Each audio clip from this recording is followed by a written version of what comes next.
Writer Loan Ashley sees a man die on the way to a meeting with her publisher.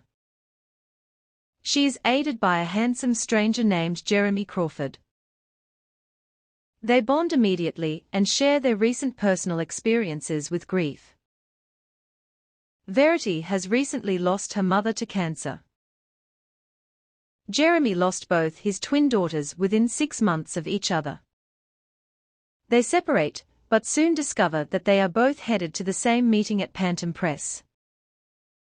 Jeremy is the husband of Verity Crawford, an esteemed writer, who is unable to finish the 3 remaining books in her popular series The Noble Virtues. The deal presented to Loan asks her to complete the books for a substantial payment. Facing eviction, Loan takes the deal and agrees to travel to Vermont to gather notes from Verity's office. Before leaving, Loan's literary agent and former lover Corey warns her to be careful given the suspicious nature of Verity's car accident, which has left her immobilized. Loan arrives in Vermont. She meets the one surviving Crawford child named Crew, a 5-year-old boy.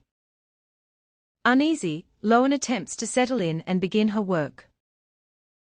She soon discovers a manuscript titled So Be It, which she takes to be Verity's autobiography, but is in fact a writing exercise, in which Verity explores violent impulses to develop her understanding of characters. The autobiography begins by detailing Verity and Jeremy's first meeting and their active sex life. As Loan reads, she catches Verity staring at her and grows increasingly more threatened by her presence. Disturbed by the content of the manuscript, Loan suspects that Verity played a role in the deaths of her daughters.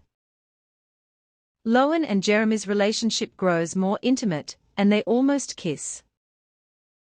Loan reads about Verity giving birth to the twins Harper and Justin, and how she neglects them during the day while Jeremy is at work. Loan sleepwalks and wakes up in Verity's bed. She confides in Jeremy about a traumatic experience at the age of 10 that resulted in her mother's neglect of her and a 2-week psychiatric evaluation. Jeremy comforts Loan. To ease Loan's mind, Jeremy places a lock on the outside of Loan's bedroom. Loan reads about Verity's dream of Harper killing Justin. This leads Verity to attempt to kill Harper by forcing her to swallow her own vomit. Jeremy stops her before she is successful.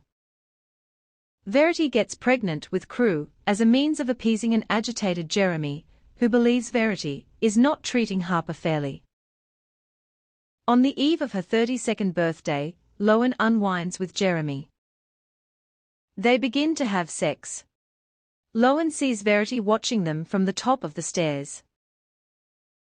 Loan decides to finish the autobiography and then determine whether to tell Jeremy the truth about Verity. She reads that Justin died at a sleepover because of an allergic reaction. Verity becomes convinced Harper played a role in the death of her sister. On her birthday, Loan is briefly left alone with Verity, whom she confronts.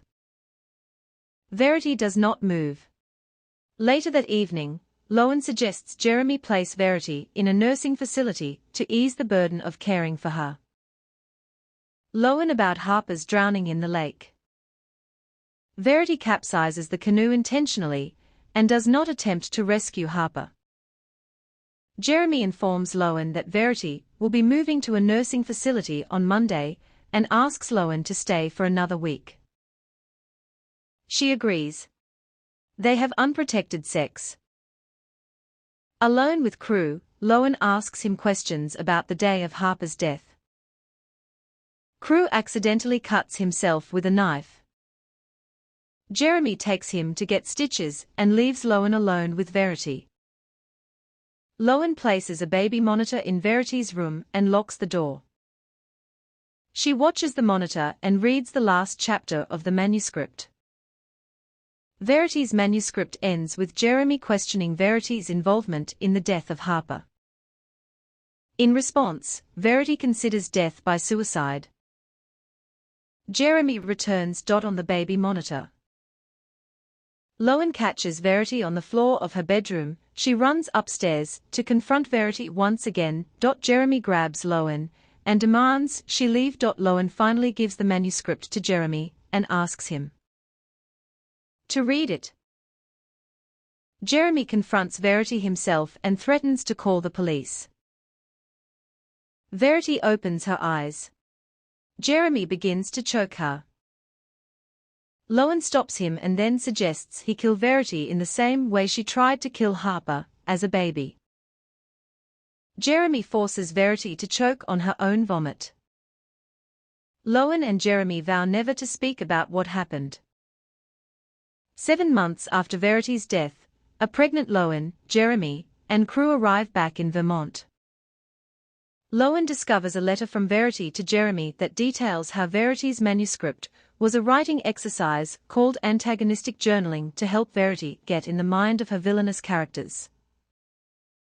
Verity reveals how Jeremy discovered the manuscript in the days following Harper's death, and then staged a car accident in an attempt to kill her. Verity admits to staring at Lowen, locking her in her room, and planning to run away with crew. Lowen decides to destroy the letter to preserve Jeremy's peace. She vows to carry the secret to her grave. End of the story. Thank you.